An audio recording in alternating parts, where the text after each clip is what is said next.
खबरें तफसील से। मरकजी काबीना की तौसी से पहले उलटफेर शुरू हो चुका है। वजीर तालीम रमेश पोखरियाल और संतोष गंगवार ने वजारत से इस्तीफा दे दिया है। आज शाम 6 बजे मरकजी काबीना की तौसी है। राजीव चंद्रशेखर हलफ ले सकते हैं।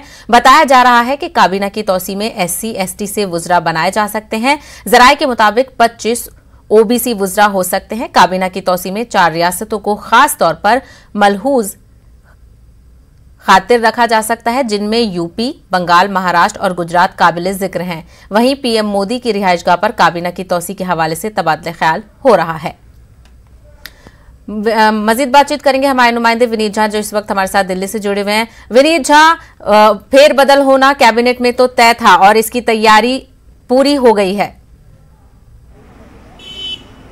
जी, निश्चित तौर पर मैं आपको बताना चाहूँगा कि पूरी तैयारी हो गई है। शाम 6 बजे जो है वो नए मंत्री जो है वो शपथ लेंगे। मैं आपको बताना चाहूँगा कि जहां नए मंत्री शपथ लेंगे, इसके साथ ही साथ कुछ मंत्रियों को एलिवेट भी किया गया है। अनुराग ठाकुर का नाम आ रहा है, जिन्हें एलिवेट किया गया है। वो राज्य मंत्री थे, उन्हें जो है वो कैबिनेट मंत्री बनाया जाएगा। इसके साथ ही साथ जी किशन रेड्डी जो MOS थे, उन्हें भी कैबिनेट का बर्थ दिया जाएगा। तो साफ तौर पर कुछ मंत्रियों का एलिवेशन हुआ है, MOS से उन्हें कैबिनेट का बर्थ जो है वो दिया जाएगा।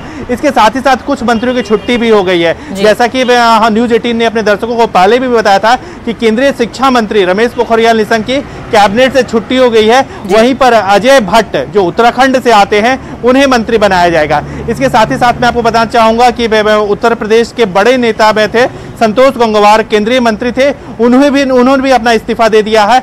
अब जो है उत्तर प्रदेश से भी कई मंत्रियों के नाम आ रहे हैं। इसके साथ ही साथ मैं आपको बताना चाहूंगा कि सहयोगी पार्टियों को भी इस बार जो मंत्रिमंडल का विस्तार होगा उसमें में शामिल किया जाएगा।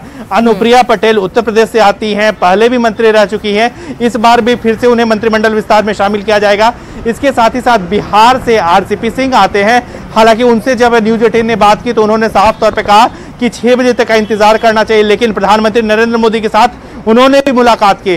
खास बात यह है कि जब भी प्रधानमंत्री नरेंद्र मोदी या तो मंत्रिमंडल का गठन करते हैं या फिर मंत्रिमंडल का विस्तार करते हैं, उस वक्त जब शपथ ग्रहण समारोह होता है उसके पहले वो उन सभी संभावित मंत्रियों से मिलते हैं जिन्हें शपथ लेना होता है, और इनमें RCP सिंह जो JDU से आते हैं उनका भी नाम शामिल है। विनीत, OBC SC ST के अलावा विमेन रिप्रेजेंटेशन को भी जगह दी गई है कैबिनेट एक्सपेंशन में।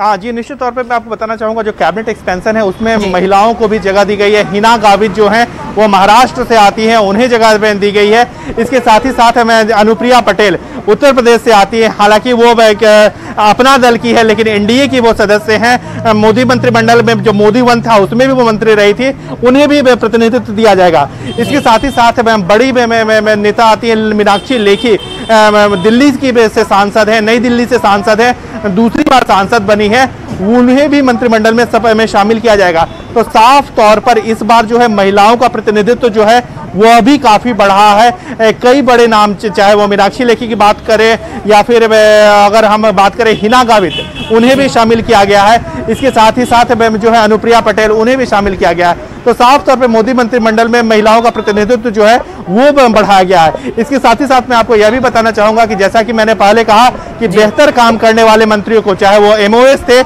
जिसमें अनुराग ठाकुर का नाम है, वो वित्त राज्य मंत्री थे, उन्हें एलिवेट किया गया है। इसके साथ ही साथ मैं आपको बताना चाहूंगा कि जी किशन रेड्डी जो हमें जानकारी मिल रही है उन्हें भी एलिवेट किया जाएगा। वो MOS होम थे, उन्हें भी प्रमोशन मिलेगा। अब वो कैबिनेट बर्थ जो है वो उन्हें मिलेगा। तो साफ तौर पर महिलाओं को प्रतिनिधित्व दिया गया है। बोझ था जो इजाफी मिनिस्ट्री संभाल रहे थे, उनका बोझ कम करने की भी बात कही जा रही थी। तो इस हवाले से क्या लगता है किसका बोझ ज्यादा कम होगा? जी, निश्चित तौर पर मैं आपको बताना चाहूंगा कि अगर बोझ कम करने की बात की जाए, जिम्मेदारी जो है वो शेयर करने की बात की जाए, तो कई ऐसे मंत्री में थे, चाहे हम बात करें जो रेल मंत्री हैं पीयूष गोयल, उनके पास जो एडिशनल चार्ज है उसको भी शेयर किया जाएगा। इसके साथ ही साथ मैं आपको बात कर रहा हूँ मैं नितिन गडकरी, उनके पास भी एडिशनल चार्ज है, MSME का एडिशनल चार्ज है, उसे भी शेयर किया जाएगा। प्रकाश जावड़ेकर से एडिशनल चार्ज शेयर किया जाएगा, धर्मेंद्र प्रधान से एडिशनल चार्ज शेयर किया जाएगा, नरेंद्र सिंह तोमर उनके पास भी एडिशनल चार्ज है, वह भी शेयर किया जाएगा। तो साफ तौर पर कई ऐसे मंत्री हैं जिनके पास एडिशनल चार्ज है, उसे शेयर किया जाएगा। मैं आपको बताना चाहूंगा कि जैसा कि हमें जानकारी मिल रही है कि जो पीयूष गोयल हैं उनके पास से जो है वो कॉमर्स का जो प्रभार है वो लिया जा सकता है। हालांकि मैं आपको बताना चाहूँगा कि जब हमने पिछले दिनों पीयूष गोयल से बात की थी तब उन्होंने कहा था कि कॉमर्स में उन्होंने काफ़ी बेहतर काम किया है और जो इस बार कोरोना काल के बावजूद पहले क्वार्टर में मैक्सिमम इंपोर्ट अब तक के इतिहास में जो सबसे ज़्यादा एक्सपोर्ट, माफ कीजिएगा, सबसे ज़्यादा एक्सपोर्ट जो है वो जो भारत से किया गया है। तो कोरोना काल में अगर इस तरह की उपलब्धि में की वो बात कर रहे थे, हालांकि जब हम उनसे बात कर रहे थे तो उसी वक्त हमें लग रहा था कि वो जो जिम्मेदारी है, जो अतिरिक्त जिम्मेदारी है वो उनसे ले ली जाएगी और किसी भी युवा चेहरे को अतिरिक्त जिम्मेदारी दी जाएगी। विनीत, जिस तरीके से देखें कि 53 मंत्री इस वक्त हैं और तकरीबन 81 मंत्रियों का मंत्रिमंडल होना है, तो ऐसे में ये भी कहा जा रहा है कि तकरीबन 43 मंत्री आज शाम 6 बजे कैबिनेट एक्सपेंशन में शामिल होंगे। जी निश्चित तौर पर यहाँ पर जो नंबर्स हैं वो फाइनल नंबर्स जब शपथ ग्रहण समारोह होगा तभी सामने आएगा। लेकिन एक बात जो मैं आपको यहाँ पर यह भी बताना चाहूंगा कि कई मंत्रियों का इस्तीफा भी हुआ है। अगर हम उसमें बात करें, रमेश पोखरियाल निशंक जो शिक्षा मंत्री थे उनका इस्तीफा हुआ है, साथ ही साथ जो संतोष गंगवार है उनका इस्तीफा हुआ है, साथ ही साथ हो सकता है कि कुछ और मंत्रियों का इस्तीफा हो सकता है। एक और बात मैं आपको बताना चाहूंगा कि यहाँ पर एक बड़ा सवाल यह भी होता है कि कल ही राज्यपालों की नियुक्ति की गई है थी, जिसमें एक बड़ा नाम आया था थावर चंद गहलोत, जिन्हें कर्नाटक की जिम्मेदारी दी गई है। बड़ा नाम है बीजेपी के लिए। राज्यसभा में नेता सदन वो थे, सरकार का प्रतिनिधित्व जो है वो राज्यसभा में करते थे, नेता के तौर पर वो प्रतिनिधित्व करते थे। उन्हें जो है उन्हें राज्यपाल बना दिया गया है, उनकी जिम्मेदारी जो है वो बदल दी गई है। तो निश्चित तौर पर वो भी बर्थ जो है वो भी खाली हो गया है। तो सरकार के लिए काफी ऐसे मंत्रालय हैं जो सरकार के पास खाली है। कुछ मंत्रियों का निधन हो गया, जिसमें हम देख सकते हैं कि रामविलास पासवान जो है वो उनका निधन हो गया। हरसिमरत कौर बादल थी, वो जो है उन्होंने इस्तीफा दे दिया था। इसके साथ ही साथ शिवसेना से अरविंद सावंत आते थे, उन्होंने भी अपना इस्तीफा दे दिया था। तो कई जो बर्थ है वो खाली थे, जिसका एडिशनल प्रभार जो है लोगों के पास था। इसके साथ ही साथ मैं आपको बताना चाहूंगा कि पहले से ही कई मंत्री थे जिनके पास एडिशनल प्रभार था। तो बहुत संभव है कि इस बार जो जिन मंत्रियों के पास एडिशनल प्रभार थे उनसे ये एडिशनल प्रभार वापस ले लिए जाएंगे और उन पर बोझ जो है, काम का बोझ जो है वो कम किया जाएगा। चलिए, तो वज़ीर-ए-आज़म नरेंद्र मोदी के कैबिनेट एक्सपेंशन की तैयारी मुकम्मल पूरे तौर पर कर ली गई है और शाम 6 बजे मिनिस्टर्स की हलफ बर्दारी होगी और उसी के बाद पूरी तस्वीर साफ हो जाएगी। विनीत, हमसे बात करने के लिए बेहद शुक्रिया। तो आगे बढ़ेंगे। इस वक्त की बड़ी खबर भोपाल से आ रही है। आपको बता दें, भोपाल में नर्सों की हड़ताल के हवाले से ये खबर जुड़ी हुई है। मध्य प्रदेश हाईकोर्ट ने हड़ताल को गैर कानूनी करार दिया है। कल से काम पर लौटे तमाम नर्सें, कोर्ट ने हुक्म जारी किया है। आपको बता दें, हाईकोर्ट ने 4 रुकनी कमेटी तश्कील दी है। तो लगातार मध्य प्रदेश में नर्सों की हड़ताल जारी थी। अपने कई नुकाती मुतालबों को लेकर वो हड़ताल पर थे। इस मामले की सुनवाई हाईकोर्ट में चल रही थी। इस मामले पर 5 जुलाई को भी समाअत हुई थी और आज 7 जुलाई को समाअत होने के बाद हाईकोर्ट ने हड़ताल को गैरकानूनी करार दिया है और कल से काम पर लौटने का हुक्म जारी कर दिया है। नर्सिंग एसोसिएशन द्वारा जो प्रदेश में स्ट्राइक की जा रही थी, उसके लेकर जनहित याचिका नागरिक उपभोक्ता मार्गदर्शक मंच एवं रजत भार्गव जी द्वारा दायर की गई थी। उसी याचिका में आज सुनवाई हुई। सुनवाई के दौरान न्यायालय ने अपना सख्त रुख अपनाते हुए न्यायालय ने स्पष्ट आदेश किया है कि नर्सों के द्वारा जो की जा रही स्ट्राइक है वह अवैध घोषित की जाती है, क्योंकि मध्य प्रदेश शासन ने ऑलरेडी नोटिफिकेशन जारी करके जो डॉक्टर्स, नर्सेस हैं, इनकी सेवाओं को अति आवश्यक सेवा के अंतर्गत समाहित करने का आदेश पारित कर दिया है। इसलिए न्यायालय ने आदेश किया है कि नर्सों की जो स्ट्राइक है इसको अवैध घोषित किया जाता है। नर्सों को ये आदेश दिया जाता है कि कल तत्काल प्रभाव से अपने काम पे लौटें। तो मजीद बातचीत करेंगे हमारे नुमाइंदे मेहताब आलम से, जो इस वक्त हमारे साथ भोपाल से जुड़ रहे हैं। मेहताब आलम, आइन के बरअक्स, आइन में इजाजत दी गई है लेकिन उसके बरअक्स आज जो सुनवाई हुई उसमें हाईकोर्ट ने नर्सों को वापस लौटने की बात कही है कल से। मुनज़्ज़ा, आज हड़ताल का 8वां दिन था। 12 नुकाती मांगों को लेकर नर्सें हड़ताल कर रही थी और ये नर्सों का मुतालबा जो है आज का नहीं बल्कि 11 सालों पुराना है और नर्सों ने इस बात की खुशी का इजहार किया है कि हाई कोर्ट ने उनकी बात को संजीदगी से सुना और जहां तक कल से वापस आने का वो वापस आने के तैयार है, क्योंकि नर्सों को ये कहना है कि हुकूमत जो अब तक उनकी बात नहीं सुन रही थी, अब हाई कोर्ट के एहकाम के बाद जो 4 रुकनी कमेटी बनाने की हिदायत हाई कोर्ट ने दी है, तो 1 महीने के अंदर हुकूमत को इस पर अपना काम करना पड़ेगा, क्योंकि हाई कोर्ट ने 1 महीने के अंदर स्टेटस रिपोर्ट जो है सबमिट करने की बात की है कि 4 रुकनी कमेटी बनाई जाए, जिसमें जो है हेल्थ डायरेक्टर और जो है मालियात के जो है सेक्रेटरी के साथ दूसरे महकमों को शामिल करने की बात की गई है, क्योंकि नर्सों का कहना है कि अब तक हुकूमत उनसे वादा खिलाफी करती रही है। हाईकोर्ट की मुदाखलत के बाद उनको लगता है कि अब उनके मामले हल हो जाएंगे। वहीं पर मध्य प्रदेश के वजीर बराए मेडिकल एजुकेशन विशाल सारंग ने थोड़ी देर पहले कहा कि जो है हाईकोर्ट का जो फैसला है इसका हम स्वागत कर इस्तकबाल करते हैं, और नर्सों को जो है उन्होंने पहले भी कहा था कि हम लोग बातचीत करने के लिए तैयार है, लेकिन नर्सें ये चाहती थी कि हुकूमत ज़बानी यकीनदानी के बजाय आज से यानी कल से नर्सों की हड़ताल खत्म हो जाएगी। उन्होंने हाईकोर्ट के फैसले का खैर मकदम किया है, तो यकीनी तौर पर नर्सों ने जो है हाईकोर्ट के फैसले का खैर मकदम किया। उनको इस बात की खुशी है कि हाईकोर्ट में मामला जानने के बाद अब हुकूमत मजबूर है उनके मामले को मानने के लिए, क्योंकि अभी तक हुकूमत सिर्फ उनसे वादा करती थी और ज़बानी यकीन दहानी कहती थी। नर्सें चाहती थी, क्योंकि 2 बार की वजीर से बातचीत हुई और नर्सें चाहती थी कि हुकूमत उनको लिख कर दे, लेकिन हुकूमत सिर्फ ज़बानी बात कर रही थी। अब नर्सों का कहना है कि जब हाईकोर्ट ने 4 रुकनी कमेटी तश्कील देने की बात की है और 1 महीने के अंदर उसकी स्टेटस रिपोर्ट जमा करने की बात कही है, तो हुकूमत को मजबूर होकर अदालत के सामने सच को कबूल करना पड़ेगा और वहां पे जो भी मुतालबात हो पूरे होंगे।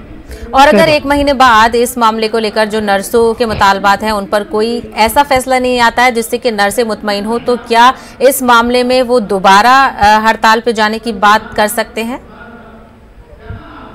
नहीं, नर्सों का कहना है कि अगर हमारे मुतालबात पूरे नहीं होते हैं, क्योंकि देखिए आज की जो हड़ताल का जो मामला है, हड़ताल को लेकर जो है साफ तौर पर जो है अदालत ने कहा है कि नर्सों की जो 8 दिन की जो हड़ताल है वो सर्विस से ब्रेक नहीं मानी जाएगी। इसका मतलब यह है कि अदालत ने नर्सों की जो है मौकूफ को कहीं तस्लीम किया और नर्सें कह रही है कि क्योंकि चूंकि अदालत खुद इसमें इन्वॉल्व हुई है, तो अदालत उनको यकीन है कि अदालत उनके जो मौकूफ उनके जो मुतालबात है उसकी जो है हिफाजत करेगी, और अगर नहीं होता तो उनके पास अदालत में जो है रिव्यू पिटीशन में जाने के लिए उनके पास मौका है, अदालत से फिर वो रुजू करेंगी और हुकूमत कहीं ना कहीं जो है अदालत के सामने सच को कबूल करने के लिए मजबूर होगी, क्योंकि उनका मानना है कि अभी तक जो है हुकूमत ने जो 5 तारीख को जो अपनी स्टेटस रिपोर्ट पेश की थी उसमें हुकूमत ने कहा था कि 50% नर्सें ही जो है हड़ताल पर है, बाकी काम पर लौट आई हैं। तो उनका यह कहना है कि हुकूमत जो है बार बार अदालत के सामने भी झूठ बोली और अदालत को गुमराह कर रही है। अब अदालत की जब मुदाखलत हुई है तो यहाँ पर हुकूमत को सच को तस्लीम करना पड़ेगा और उनकी जो 11 साल पुराने मुतालबात हैं उनको मंजूर करना ही पड़ेगा।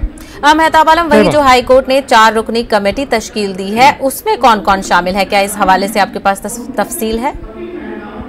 देखिए, जो उसमें 4 रुकनी कमेटी की जो हुकूमत ने हिदायत दी है उसमें हेल्थ डायरेक्टर को शामिल करने की बात की गई है, और दूसरी तरफ जो है वो महकमा मालियात के जो चीफ सेक्रेटरी हैं उनको शामिल करने की बात की गई, क्योंकि 2 मामले ऐसे हैं कि बगैर महकमा हेल्थ का मामला है और मालियात का मामला है, जब तक दोनों की शमूलियत नहीं होगी तब तक जो है उनके मामले हल नहीं हो सकते। तो इन 2 नामों को जो वादे कर दिया गया है कि हेल्थ डायरेक्टर और महकमा मालियात के जो है चीफ सेक्रेटरी को शामिल करके उसमें मामला तय किया जाए, और बाकी 2 नामें क्या होगी उस पर हुकूमत अपना तय करेगी।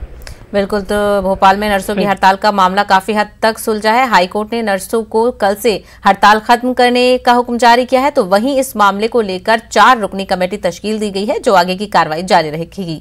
मेहताब आलम, हमसे बात करने के लिए बेहद शुक्रिया।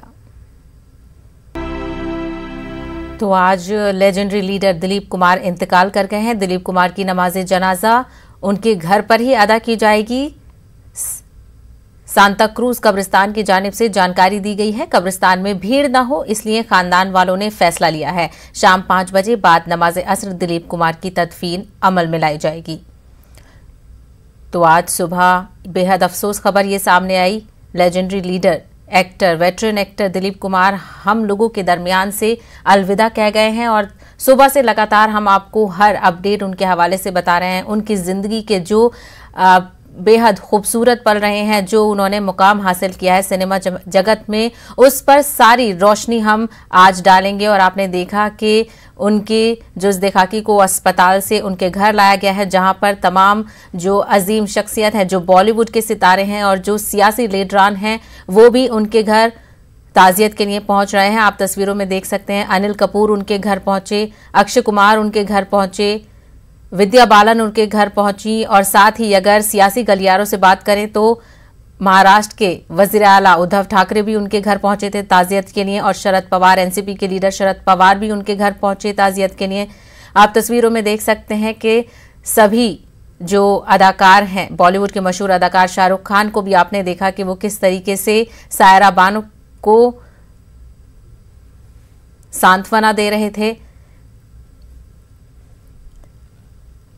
अनिल कपूर को आप तस्वीर में देख सकते हैं। अनिल कपूर ने भी दिलीप कुमार साहब के घर जाकर उनके ताजियत पेश की। शाहरुख खान को आप तस्वीरों में देख सकते हैं कि वो सायरा बानो का दुख बांटने की कोशिश कर रहे हैं। उद्धव ठाकरे भी उनके घर पहुंचे और सायरा बानो को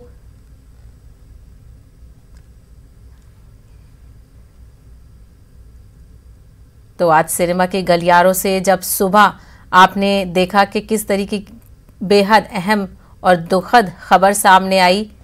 इस दौरान कई बॉलीवुड की शख्सियतों को हमने खोया है, लेकिन आज जो दिलीप कुमार इस दुनिया से अलविदा कह गए हैं, वो बेहतरीन किरदार उन्होंने अदा किए हैं और अपनी किरदार से जो मुकाम उन्होंने हासिल किया है उसके गवाह हम सब हैं। हम सभी लोगों ने उनके हर किरदार को देखा है, किस तरीके से उन्होंने हमें अपने किरदारों के जरिए हंसाया है और किस तरीके से उन्होंने अपने किरदारों के जरिए रुलाया है। जो मेथड एक्टिंग की हम बात करें, मेथड एक्टिंग इंडिया और जो हॉलीवुड में आने से पहले किस तरीके से दिलीप कुमार साहब ने अपने किरदार में उसको डाला था। कई ऐसी फिल्में हैं जिनकी बात की जाए जिनको कभी भी नहीं भूला जा सकता है। अगर शुरुआती दौर की बात करें तो 1944 में उन्होंने अपना डेब्यू किया था ज्वार भाटा फिल्म से, जो कि बॉम्बे टॉकीज ने बनाई थी। उस फिल्म से उन्होंने शुरुआत की थी, हालांकि वो बहुत हिट नहीं रही थी, लेकिन उसके बाद भी उन्होंने जो डायरेक्टर्स हैं उन्होंने कभी ऐसा नहीं सोचा कि ये आगे नहीं बढ़ पाएंगे। उन्होंने मौका दिया और जो फिर बाद में उनके किरदार उभर कर आए उनको हम सभी याद रखेंगे। कई बहुत सारे ऐसे किरदार हैं जो आज भी याद रहते हैं। अभी हाल ही में उनके दोस्त फारूकी ने एक वीडियो शेयर की थी जो काफी इस वक्त पॉपुलर हो रही है। उसमें फुटपाथ का जो सीन है वो आज के दौर में, जिस तरीके से हम कोरोना के दौर में हमने कई मुश्किलात देखी, ब्लैक मार्केटिंग देखी, उसके हवाले से जो फुटपाथ का उनका सीन था वो काफी इस वक्त सर्कुलेट हो रहा है। बेहद ही अहम सीन वो फुटपाथ मूवी का था और उस सीन को लेकर आज भी उनका जो किरदार है वो हमारे दिलों में बसा हुआ है। उनके जो मद्दाह हैं, क्योंकि अफसोस की खबर है वो इस दुनिया से जा चुके हैं और अब जो सिनेमा जगत का सितारा था वो दुनिया की बजाय अब आसमान में जाके चमकेगा और हमारे दिलों में चमकेगा। वो आज इस दुनिया से चले गए हैं, लेकिन जो उनकी शख्सियत है उसकी तमाम चारों जानिब से तारीफ की जा रही है और की भी क्यों ना जाए, क्योंकि उन्होंने ये मुकाम हासिल किया था। तमाम सियासी लीडरों ने और एक्टर्स और एक्ट्रेसेस ने उनकी ताजियत में ट्वीट्स किए हैं। आप सभी के ट्वीट्स हम आपको दिखाते रहेंगे। पाकिस्तान के वज़ीर आज़म इमरान खान ने भी ट्वीट किया है, क्योंकि इसका ताल्लुक इसलिए भी है क्योंकि दिलीप कुमार की जो पैदाइश हुई थी वो पेशावर में हुई थी, जिसका ताल्लुक पाकिस्तान से है। तो इमरान खान ने भी इस हवाले से ट्वीट किया है। उन्होंने लिखा है कि दिलीप कुमार के इंतकाल से बेहद रंज हुआ है। उन्होंने SKMTH जो प्रोजेक्ट था पाकिस्तान का, उसके लिए फंड जमा करने में उनकी फयाजी को कभी नहीं भुला पाएंगे, वो उसको कभी नहीं भुलाया जा सकता है। साथ ही इमरान खान ने ये लिखा कि मेरी नस्ल के लिए दिलीप कुमार सबसे अजीम अदाकार थे। तो सभी जो लीडर्स हैं, सभी जो एक्टर्स और एक्ट्रेसेस हैं, वो उनके दौर को याद कर रहे हैं, उनके किरदार को याद कर रहे हैं और यकीनन उनको नहीं भुलाया जा सकता है, क्योंकि जो उनकी शख्सियत है वो बहुत ही नुमाया है। सभी उनके घर पहुंच रहे हैं ताजियत के लिए। आज सुबह सुबह बहुत अफसोसनाक खबर सुनी कि यूसुफ जनाब दिलीप कुमार साहब इस दुनिया फ़ानी से चल बसे। वो बहुत ही नेक आदमी थे और उनका मुकाबला नहीं था फिल्म इंडस्ट्री में भी और इंसानियत में भी। उन्हें कश्मीर से और कश्मीर के लोगों से बेहद मोहब्बत थी। बल्कि कई बार यहाँ आए और हर बार यही कहते थे कि मैं चाहता हूँ कि कुछ करना यहाँ, मगर मौका नहीं मिला। मैं उन्हें, उनकी बेगम और सारे ख़ानदान के साथ इस गम में शामिल हूँ और सब लोग यहाँ के उनके लिए दुआए मग़फ़िरत कर रहे हैं। अल्लाह ताला उन्हें जन्नत में जगह दे और उनके सारे ख़ानदान को इस सदमे को बर्दाश्त करने की हिम्मत दे। मैंने अपना भाई खो दिया है। वो सगों से भी ज़्यादा प्यार करते थे मुझे। पहली मुलाकात में ऐसे लगा कि हम पता नहीं कब से एक दूसरे को जानते हैं। अब और क्या सुनाऊं, ज़माना सुना रहा है, मैं क्या सुनाऊं उनके बारे में। लेकिन आज एक बहुत बड़ा सदमा लगा है मुझे। कुछ भी कह लो, अभी वो चला गया।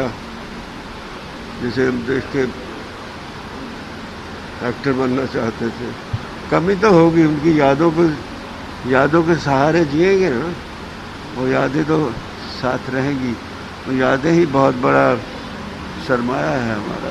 उनकी यादें, उनको संभाल के रखना चाहिए, उनसे सीखना चाहिए, उनसे सबक लेना चाहिए। वो एक मिसाल है, उनका कोई सानी नहीं उनका कोई। तो आपने सुना कि धर्मेंद्र किस तरीके से अपना दुख का इजहार कर रहे थे, उनके पास अल्फाज नहीं थे। आगे और उनकी यादों को ताज़ा करेंगे, फिलहाल रुकेंगे एक ब्रेक के लिए।